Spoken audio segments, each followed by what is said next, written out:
صلى الله عليه وآله وسلم. أما بعد فقد قال الله تبارك وتعالى: أعوذ بالله من الشيطان الرجيم. بسم الله الرحمن الرحيم. دار ودا سورة النور بوتو وغدا بوتو مخمبه خيمني دمغو سورة كي وغا أمولنا جيسو تكتابه خدتو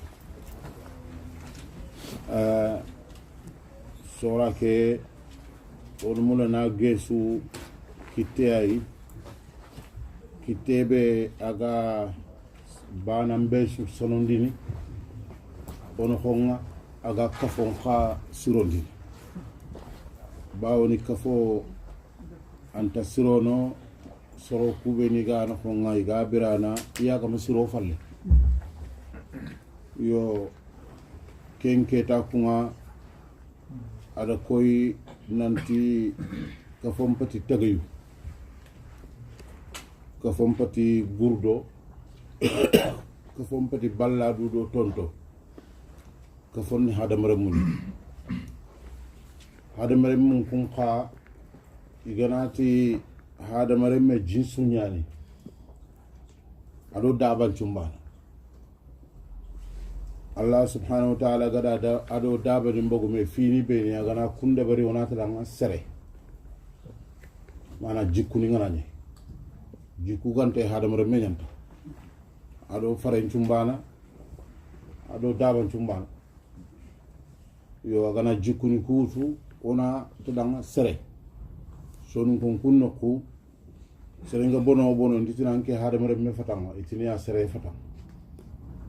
bawni kun diga mun tegini sarahu nyai anta tegini hadamare ma akhlaqun ka jikuni itengini sarahu nyai wala hada nga kono nanti ono hakle to lemunu to ngana kharange nga wa alhamdulillah Allah da akharle mu ngare kini sorong sirilenki ada sababu ninkini kharange ke anawo lenki nan kuto daru yo kha ganta ona tu toujours nanti kharange mana dina kholle nyane angaro nan ko kholle ke ganta mahsu dina ke asro en kutonya dina kolle ne manne dina kolle ne jikuni bo khabila khasu di jikuni nyani zamana su di jikuni nyani kafo su di jikuni nyani angana andina mutu naro turkin kolle no khonga anda gana tangtele angtela bira sonin ko kafo no ho akhutunya bani turkini di sarakuni nyani idi yarura khuni nyani idi lada ni nyani idi fi ngar nyangu nyani idi fi farampro nyani fo gabe farampre ni turki maha angana ken dabari sonin ko nokko ngar nyangu nyani fo gabe ngar nyangu ni sonin ko maha angana daga ka fotana ni walla ga kenya dabar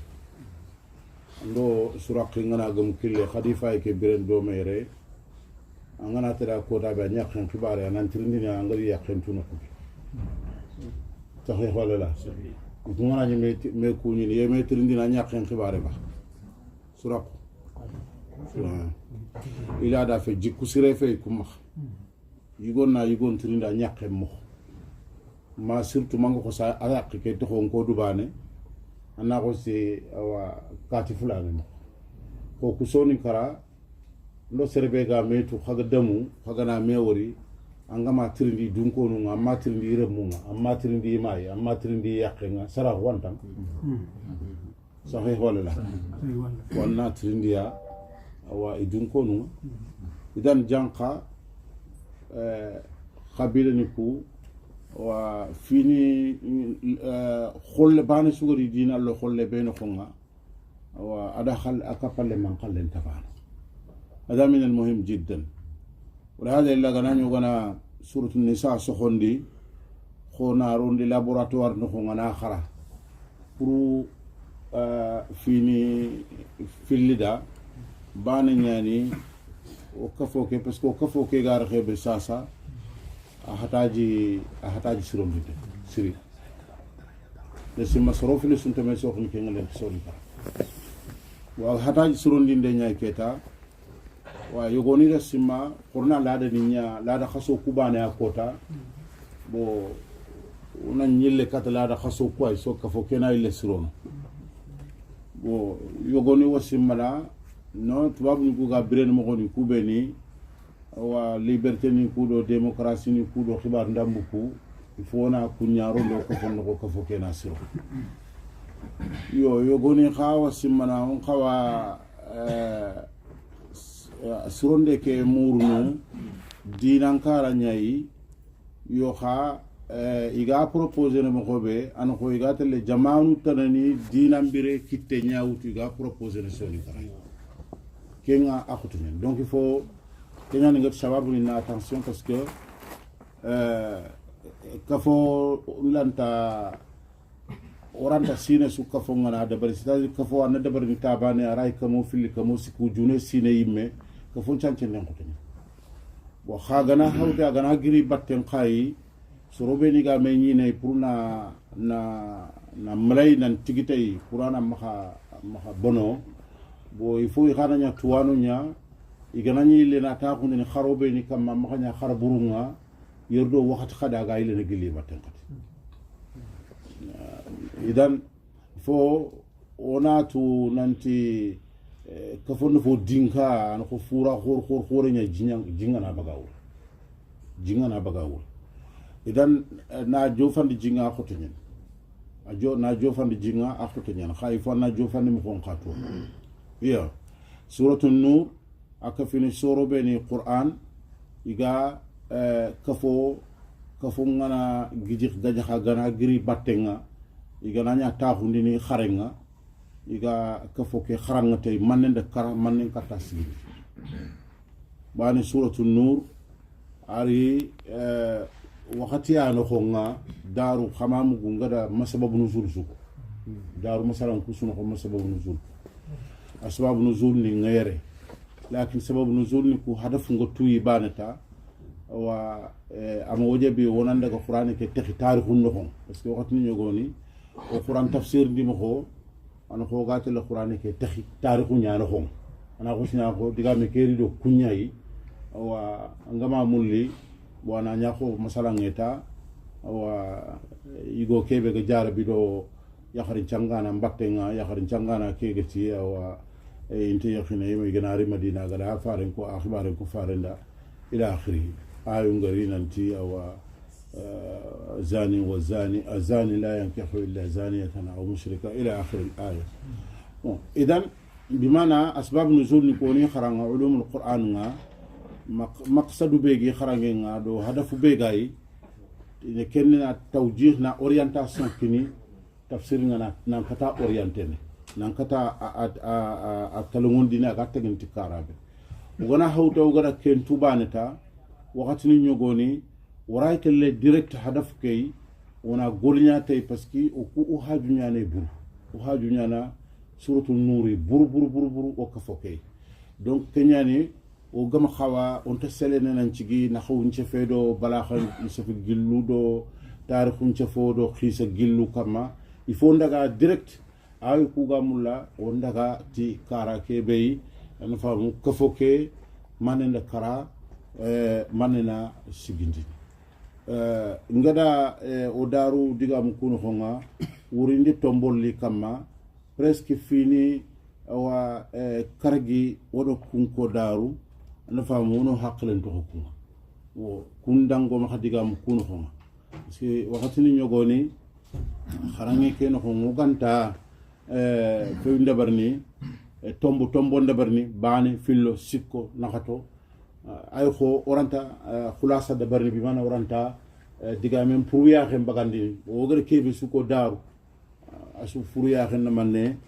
fana nyani fini be ni ga kafon karna ar-ridha bil ma'siyati nan dunge kafon nan qus dunge kute nan toho kafon no nga solution suntay wala ken ci fen ci fa daru wa kenna fi bane ono hakkelen to hay sababu ogana soni kara kare en sababu ni murna am kare allanta kara mais aga gijir gajax mako kebe aga kinyere xe kebe ko daru ogar ko mako kebe leminen taxa xrise respecté ne to ambalen taxa tuwana respecté ne wa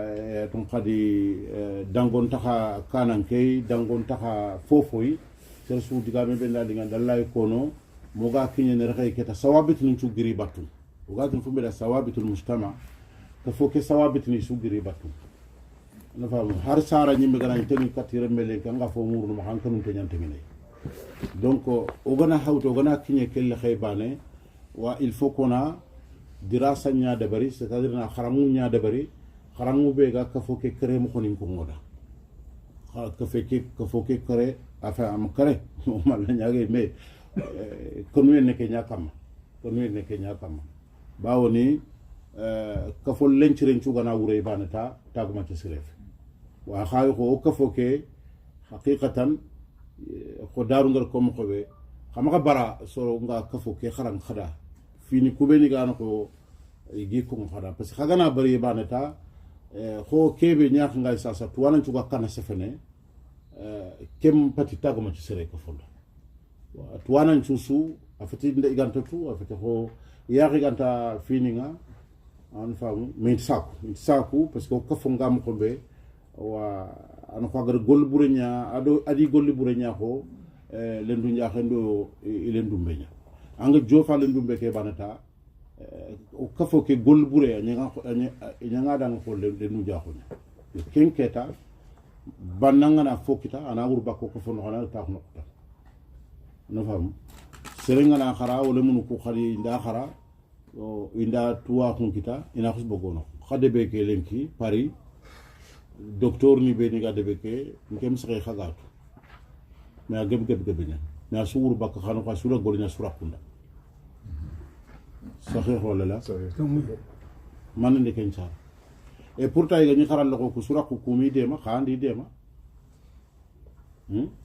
khani de ma ne ga ni kharal ko inda tampe khani manda ni khayni inda woti khani jarana inyirin kha ku nyere khani ku khani de ma ina ile kati kharam me gana dugu tay gana ri sura kunna ri wutu bak khana koy dina da mara il faut hada me na du fay c'est important serena maka to toujours anga lebullo nan kapalle ma ke banata abana fotini fonchu imanya ya de ndomulla de ni kundwa de ranta sabrina de akhi fo na nyanga da wakati ni nyogoni awa makadiga me nya de nan dum parce que ti de nan dum be serbe ga ragen dina ana jonko ini me ma kundwa fe ba yo arida bil ma'siya nan dunge kute nga kafonno ko nga serera kay meranta ka jofene wodana gaja bo kiana fi fana be ogoro ko bana Allah do nyamari amarana Allah tabaaraka wa ta'ala bil i'tirad عليها ومحاربتها كنيا ناغتي ونا جينا نونكتو كم بتي فوتنا ونا نجي أنا فهم الله كتير إنكاني كفونا وكفونا نادى كيتا أجدا أنتها الله كتانا كبير بران دبر نونك أنتها سكي الله كتانا كبير الله كتير كين خانا وكسا ورا كيتا تقبان سوي مي سجونيا كيتا غنا لينغ دانا دبر يلا غنا نيانغا كنا الله ينا واسا دبرني وكين كفون كراي مين ken onda hari le kafo ke sigininia ogama sigindi sawabitini kama ken kota nga simene nkelu lime keifa tubabu ngari colonisation de Afrika gada kadi ni ndebri matuma khasui kadi al khalini ntaka al khalini ko to kholimu al khalini ko so afrikani oy mani mero du kama al khal goro ko ben khagi to khomuku tuwabun ki yenga iganya al khal goro la kana do jamanu nga iga kitini idanga muslimu tubaru mais tuwabun daga tawdi begaya c'est vrai ko on ta katche amul la duyi et pourtant kun al khalini ana famu yanyi suuxu ngana ko misale wacca mais suuxu ku beni goma khasasa ana famu fini ku beni ga gar wacca wara me ku tawna ma bana suyi magan tampi mangati kaf anakuru ka fonga na nyakundunga c'est-à-dire harde bandari référence ntoma yille no kuntoma serento no gatno qoronde ge mpal khalino al khaliga na fobe ko hartuwana katam matnon hartuwana normal mal khaliga na fobe kutubana no wala no tongu yamma ko tongu tamma ko ana famu abu hanifa ne ni debu ko ronno ko nyaal khalini ngono al khalini ku foga bo xameni xarale moy yandi xarangu di majlis ni noko bo xa dawla ni raga ni nyaal khalini igana hawte igana kite be karata bo tuana ko roku tukube ga debe noko nga ini xanu nyang kana hari gana nya expliquer na soronda nanti erreur nyani ini xanu lagi ni yankati anda fa man takanyana nako ma duna sugo tampi sere sunta ka mana kita diga menga sere sunta ka bagura kita diga menga o diga me afo sere na ko ngi afo bure na ko ngi afo depe na ko ngi afo gillen na tuana na ko tuambali na ko legar di fayda yimme taka tuwa ko yimme nyana ko am so yogo no wacca tuwa ko ke ni ma ko o fi xafuñan ha fi xafuñan idan فنلندا ديبه وغدو وري كني التعاون على المعصيه والشراكه فيها داخل المجتمع سورنا انا ميني كي الله كتانا كان كفي الله كتي كي زي نان كفي سرين الله كتي قبيله غبنيان بو كي بي وجالا غد كبانانتي جينا انا ما انا تنت سربن جينا انا ما خايف بس انا يخي ان قد ديما جيني ان خانيا جينا الى اخره وغنا دايره كي يروندي ndakhor nuni masi aswan asuka maasi ni jukof mantunya kayri banga ga nan khayri bankinne kayri bande banan khayri banka ke bonundi ni nan khay kafine ila akhirih kafo ngana nya bane serbe gana ni fo burende berni onta sikka kane ona ko sile na khadona kafe aga fo bure ke be de berni o oray kafine o khana de bari mais oray kafine kha wana fasa parce que lenki kota ke soninko bidam pasande ne nya no ma o barabaka tuwanu nduru naka go bati ku be ni ga soni kala bidani be giro xono nga ini qurandi parce que agana to tuwanu ku duru nya naka bani to ngum bangene ma ke afa mais tuwambali ni qadi rakalo sefe sa tuwanu ngana ni mai sefe ke to ngum kata bakka kam ko khada tuwanu ku meni duru ku wara mai agana ni dal na su to ngum ke bangena kha tuwambali ni qani rakalai donc akenge ni rakalai na man nyana ana bidam pasa ana shirkum pasa ana foburem pasa akenna sefeti haqqulunga anke nga sefena talla digamu wo kembere ke tanke ken golli bure bagande nga kafo ken xuma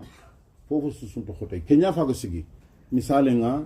ndama ko ngere ganni nga ni tafsir ni yere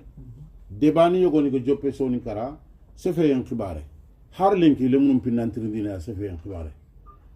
khare suron tu mandi mais hada mare mais sefe cirenia ana fama nda joppe akula sangana kongi bane ana nyame ibe gada tongu nguranga ut anna ut ibe gada wori manga bara anna bara kamane nyame sera force foiba qul al-haqq min rabbikum faman sha'a falyu'min wa man sha'a falyakfur bo skitrege en xibaare ñanba sefe en xibaare ñanba yagari ngaramu te xibaare ñanba geli mama xasse sunu mana xadi mama xasse karasina geli mama geli ana famu man tambali sine matu ke kagal fumbe oda ko kungame dunasu harara bu ko be no diga dina bani ado turkini kunde ban debari dangi atoka sa sukke ta angre kebe wora na ken debari angana jofar lay brebe sefe kutenna banganda ko kugana sefe rak ki sefenti yemene ki sefenti o kismani de kende ba debari o fabri debari o ku ga debari o mu ka fayr no cinati khana debari bo ka fon tere no yimen kam on o tino ya avancer an avancer kam ko sefe khaso be gam ko kun ko nyamele fina kula te yemene na famu idan kembere wono hakkelen to ko kun aw gelle ya khadi an famu fumbe ni ga ko safe bi mana kuno ko bindi fonyani iga ko safu iga ka fon karna kenni me khaja finde garen kam daro se fe ken kam o ma dugu tay khawri ne ya parce que suratul nur ala tarkis no ber ken kam masirina fo be ga de ken chababu parce que suratul nur garin madina 40 nyen khama simmananti kebe go do kita makka fonin tan kita siar ka fonin tan ni kita suratul nur ga yang khana nabi kam mabrebe annabi ga ka fo ke dawla ke aga daga ka fo ke tagun debe ke no debe ke be no debe ke 40 nyen akhlaqiyan jikun karanga debe ke 40 nyen jeni en chankhinte nyen no fo bur ko ngen chankhinte nyen no amma wori phénomène be ga sare no aga sare makka to ko ngen munafiqa parce que allah kute ngana gabo ka fo suno ko nafiqa ko gabona c'est à dire kebe ko ngandanga ken ta sondo men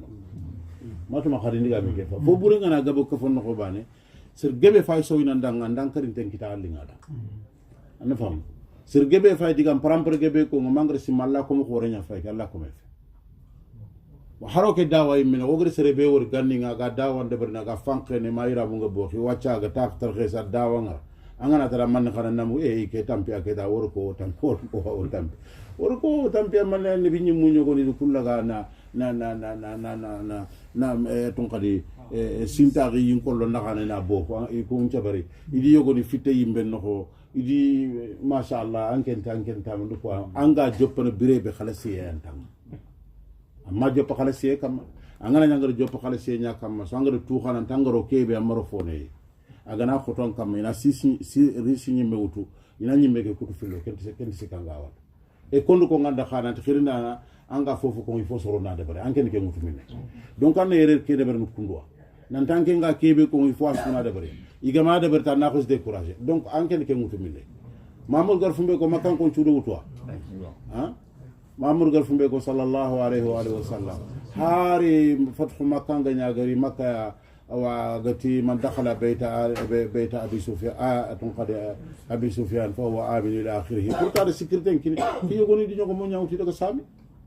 makkan ko ñogoni kumma tungi mamour gari gati bo makka sasa ke mamour de makka kita makka mu man la dina no so ñogoni kundu yokku ñawti di koromutu seti ñogo mo ngi kunga mamour gari makka raga o kunte o kura yogoni grindia ana fa mamour de ñogo mo ñawara di batte ngani khatanan timi galliba no ma ñogo me wara di batte ni khatani mi galli o idan angana ñoro no fobe no ko ngai fonna ken su fo sunnan to tampie be gada batte ngan na tu lemun ku fa wa changana engagé tanke ngirni franci kay tinta ma ngana riere clandestin sino ku karge be anga mu ku kenci ge anga tini ange daga tampi ha nge daga tampi khaya khananga be mu ku ya ha anna seringa la yere chômage ni me sino karge sino tumi aya khinga kara fofon tama khayra dur sino karge sino tumi gollen tama khama foki ta khante tini daga tampi wa ange ngana ro alla golle ngati dan ka tampi ande wondo ko ande ma utu ande aro ere abugere o idan ona o hakkelen to ku ka kunu ko maawilu takhrib ni nyani ko safu nyai o gokka fo laga no gi karantiya mana soroku me khaja fi gebe ke do wa me warandi gebe ke do me tuhuma gebe o keta o gadiga mi kebe joppana lenki parce que ngara tombo ko beni tonto yogo ni tele kane o gadiga mi kebe joppana lenki khadmu ga gafumbe ko Allah dali subhanahu wa ta'ala innal ladina saraku bani ja'u garibil ifki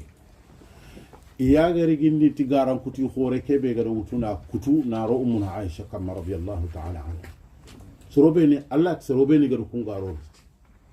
parce que digame aga komi kotabe na ummuna aisha tuhuma ana famu ti fonga abarin tengane bakka kebe ya ada mumin nin toro khoy harandan ke lenki aga finna mumin nin toro na mo me khay ke ga daga maga jofene annabi nyimmen ko je nyimme men ko me kha Allah ti dang khasabari kebe ga nya kundu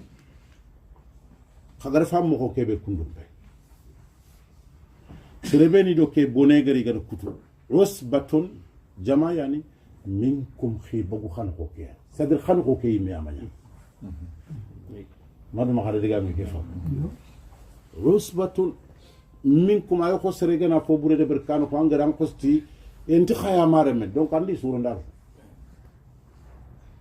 ndi khaya taralle man awrenya selegana ni gol bure ka ga deber khama kitel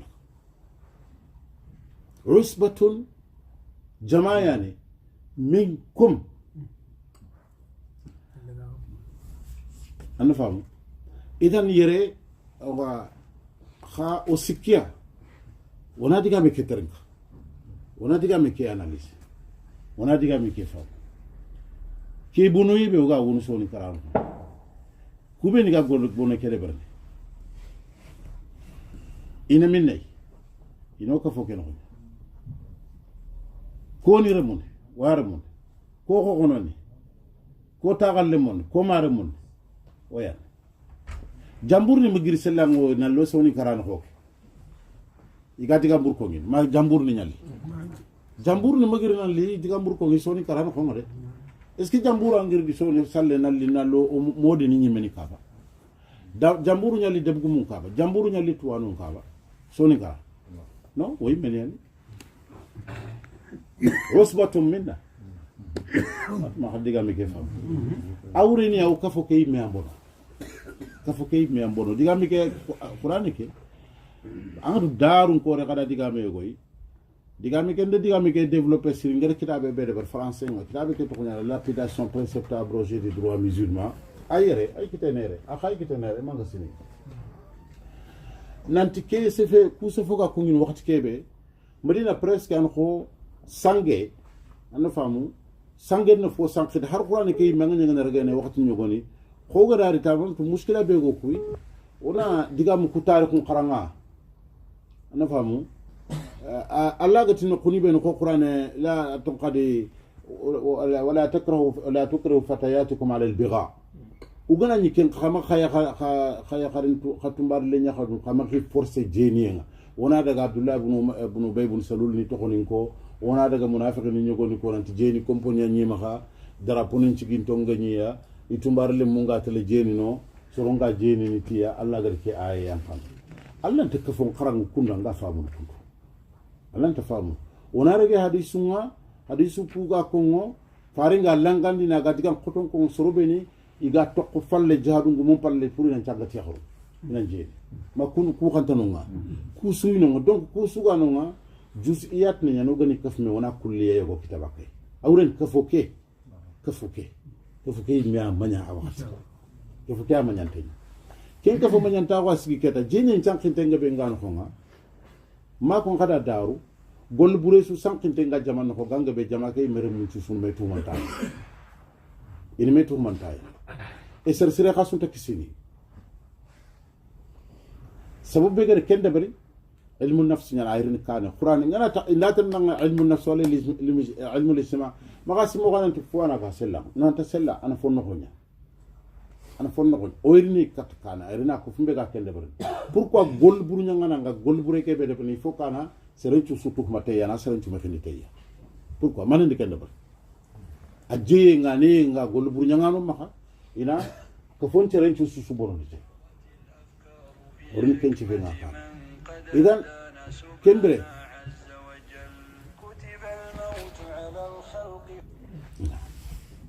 akari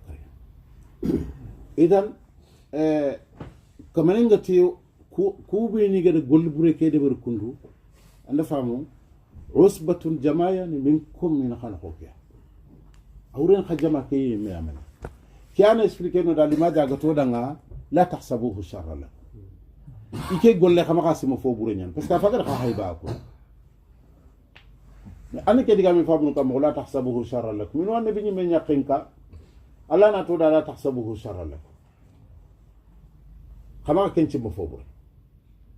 awrena fo bure ma fo bure ha fo bure nyan khatamen to magar ga fo bure pourquoi kenya fagas ko wat ni go ni ngani ngati soro nda wat ni go so ni karaga o ga mo ko kebi wat xam xam hormakam Quran faamu den ko tay Quran faamu den ko tay القرآن يحتاج وقت يحتاج إلى الاستبطان أننا نقمان يمفون نقولني متى القرآن كان نقمان نقول لغني خنني سرلا ينقمان نقول أنا تخصص لبري مفون نقمان يمن نقولني عالم الإنسان أننا نقمان نقول هذا مرمي يمدونا نقول أننا نقمان نقول برانا سفيه نقول فهم كيف فعلا تفهم إذا أنا بني من كاغو منكا أكاغو مبيعا لينغ دعنا نقطة كاغو منشو إذا كاير تهمتي الله كتيرنا الله تودع لا تحسبوه شر له خما كلا غفو خا اون كندي غا مي فامنا غو تودع attention kubel gol gol bure ke bere bari khay mene an to ko gona rero man ko o tangana billahi bunu bay bunu sallu waxat ada ya no kuma ko sindi ken no ko def magabe utina abdullah bunu bay bunu salul ona do munafiqin ko ila akhiri mi kamen qaga yeske allah tabaru dal diga mi kadal ci kundu nyatino no ama rabbillah bunu bay salul to ama to ko no kusumi qur'an mala to ko no ko abadan أتعصبة منكم لا تحسبوه شرا لكم لماذا؟ daru ga digambe ko kada fagari sasa fo bure ngana ni ka fondo ko kada waram bogu sellang sorona ko ana jare xama bira kam xagana bira kam kenyan fo bure parce que xakunde kelle ko fo bure nya seren la tahsabu shara uren manne sonin karalen kelen fo bure kebe ga no anna ko anken ko ngi kyan fo bure kebe ga de ben kempede kebe fo bure anken be ga ko an ko ngi ke ayan fo bure la tahsabuhu sharran khama khasim khatwa ngati ga kubeni ko ngima man to nyan fo bure do fo momante tabanu ko fo momante aranyan to ngi men khanke magara ga ko fo ga da mamata fo bure nyan la matuma khala diga me ke fam idan kembire keta kamanin to da la tahsabuhu sharran lakum khama khakelle ga fo bure khada parce que ifaga haybe asas groupe kebe ke nyikano ko ida golnyanga c'est vrai diga mi ke wure fetnante farin chay benin chuwani abou bakr ni umaru ni kunti ken ko ngaba la wallah ni lazim anna diga mi nya fam suru ngana diga mun anda ko parce que anna to boné be geli jeedi do khalidu ya kafon ko nan cege ma gakki nyana ma nabi nyimme nyimme ko jenno ko anna tanti ken go ken boné sanki ken de ben ko ngop sanki ken de ben ko ngop donc kembre keta il faut ko ken problème ken boné ananya ona raga ona fay ona akhara ko jaman kibari nya umma ka khara ko serbana kibari o gona tenga abdullah ibn ubay ibn sal akara ma kefe agar fumbe de baraya da agar fumbe agar fo sire be de baraya da agar fo bure be de baraya kam alla ganna ne man da makhaban farisa be nya fe taradda lahu utna man radiyallahu anhu pourta baga fay fo kesu ko abdullah ibn ubay ibn salul da sai banen qaida be go maka kenni o gani to ko na man de bar anna taradda lahu utna radiyallahu anhu sasa diga mu kubini go ko ngi da batte nga wacca o kuni kharawi me da pro ken kallenda ken dangi صح يري ما كيف لا بارك الله فيك ما اجيبه انا فهم اذا شيء او اني ميرو هاري منافق نيغوني فاتي كرا كوندي دوركم bagandi na utuna fane ni na da yankan sibta kin abdullah ibn ubay aga yankan khabri daro ko ira ko dorkin yankan ha nabi ila do ko dorkin yankan ya sheikh الله فارني دور كلون فتبي قاتل جهنم الله أعلم ولهذا قتل نما قاكو بس كادي قاملين قلوا ما هي أنا فاهم قاعدة كي بقى سلف نمخونا كي متفا أغني الصحابة القاعدة فيهم أن نترضى لهم إذا ذكرناه أغني فينكو أنا نياجي الله مخدو الله نفو بي قال لنا دانا دبر كنا بانا وكو نياجي الله مخاد أو سنترضى الله عنه لأنه الله سبحانه وتعالى إن تستغفر لهم لا هذا المشركون كنا مشركين أبو الله يقول لك كيف ما قولوا أيوه كنا مشركين دون مشركين يعني ولا تصلي هذه من ما شيخنا الله سبحانه وتعالى قال آية بينك القرآن لا تعني بني من لا من هو إن تستغفر لهم 70 مرة الله فارن لما نجابي كم فل فارن من نكو نعم تيجانا تون تيجانا سفارون دبري دعنا تانيرة دوبانيا الله نرجعنا ini دبرني no musyrikin nya qaida no kan tukun kullu musyrikin kenke nabilah ibrahim qaida ken tabarra'a minhum wa natabarra'u lamma tabayyana lahu annahu aduwwun lillah tabarra'a minhu ma kafat ibrahim bari bakafa be mahbanat fabe ke ale agar nyaga ti illa astaghfiranna lak ni gar allah nyaga nan nyam papa khaga qurada birebe nan talla kon nyani abari bakama kha yahud munafiqini mushkila yugwano no o ganara baxsu no nga gille nyani kenyani mushkilatu at-ta'yin farenga ni biren farenga nyutu mais an kan tasra sutu an munafiqatu yara mushkila kin kiyai o ko allah tan kitte nyomini sirsu allah itina ke tagu man fulande tagu man siref khallan tan kitte nyomini sere dura ngatin kena munafiqina faramara na taga nakara la nastaghfiru lahu wallo gana takonko la tarham kenyan ciki fa saibul madad iga kare salli anu fam faran qalle khusus nabawi nyen ke nga maka sigini sire nga parce que kompolo nya et nanti idem sire ke sigina to misire be da masjidu dora angare kore kat kebe kinne miside duranya bannanin do munafiqini ga kafina sigindi nan tina faran goto alli ina akhira alli poralli salliti ina kare Allah tabaaraka wa taala te adanga makasgino amma kasgino munafiqini kuyugoni adi tu ana famu faran di tu maga ko saybe baneda ko ni kenga Hudayfa al-Yamani idan faran al halando al halani ku akenni tu bi ayunihim har kendi mo ko astaghfirullah فرق سيدا الله أعلى وعلى إذن كنتنا ونا عصبك يا كما حصل وقا أفسرني ننتي أنا دو ننتي بنويك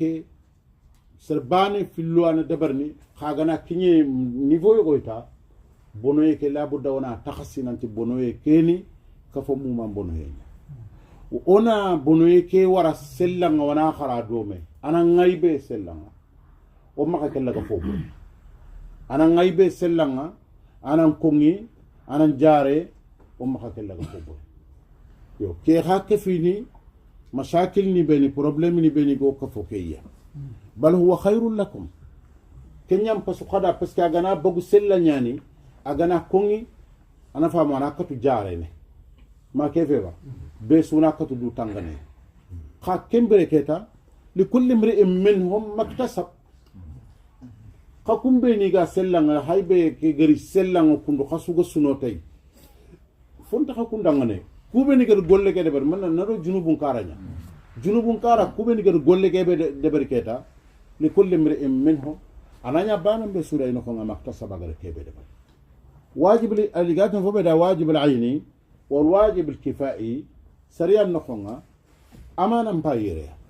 kafomu man kaga na taaguna bonen payta amatu yere junubun takandi wakati nga kinye wala junubun kini golle ndebrano mageve ba kubeni gade ko golle gede bari sere surube ga ko foke no ko ngam golle gede bari kon takay yo kha forin kha ro nya khay kanga khati khagana bara birebe fo kebe ga de bari na gante ge mallay aga ko ngi kembere keta shirakalli ana famu kenga kati junub kafomu manna junub nan kuru bonen kam kafonno kana junubu lono kodo koy dabarinda nan bane ba wala kembere junubu nga ana sanki ko foke mu manno konti yo kembere bawni gatiniya nanti golli bure sugay kamane ngana nya tugana time khabila nye كانوا ينانا الترامي والتقادف نا كفرنا نيا كيموما ورموما إذا ما كان دو ستيني نيا نخوني دعنا كانوا ينقادو فوبه بس كأكن تقعدين نلانغانديا أكن تقعدين بتخو جنوب بانه الله غارو نعان كيمبيغا سرونكانا دو فونغا لا هرنو الله نلانغانا كينيا وغا كان كيبه وكفو كم مخنيا مجتمعا ملعونا كنو يمي غادو رغبه انغر ورلين هارو مثلا ني ngari ogre soronga ngogotino khali korna sirondi ndenya de ber wona kafo ngol nya de ber wona sirondi ndiga mun parce que kanunte ne fois yogoni ya khete ke yogoni na simana wora itele kundu ma ke no ko ngasara su hajulan siro mare seresu hajulan siro ken seresu kana kenchima anya modio ana erer nyaal nya debgumi ana erer nyaal anya tuwana o ana erer nyaal ana famu donc kembere oyri se feke kan langande ke ngar kodo mana be junubu ke gari ni mo kombe kenni akafon nan kuraka kafon nan ma kuraka ko ma kuraka made c'est-à-dire fo bane no nga arante ko ngini kha wahmu nyen ngati mana wahmu na manne illusion nyen c'est-à-dire aray ko ngini parce que soni go ganya ngi fofon ti ma baka ndefa an do ka fay kaddo ko khatin ide ka ti ka ide kunu saxana xef saxana xef yexen pene kay lu gro fo ma nga ti bane dam paye randre sem ke telephone numéro ni ndresse ni asuma duna mais bane ti kanka ke fola ite li whatsapp ni ko afal ما قابل خلاص دونك مشكله ngara xebe sasa muskila ke fay ke kay ona durxoto ka foke o gana hawto gana kinyere xey o gana jigite parce que gani tuwanu laqe nga birebe debani ñogone gani tuwanu laqe nga birebe oni deba ke na xana ñoy ko mo kebe gam on goy ko mais agar ke ta tuwambali ni raqale yonkil gumen ni raqale serbeni ka mulay me ka foke nan kare ni raqale serbeni ka mulay dina kay menam bono jamanu ni raqale ser sere kembere anatino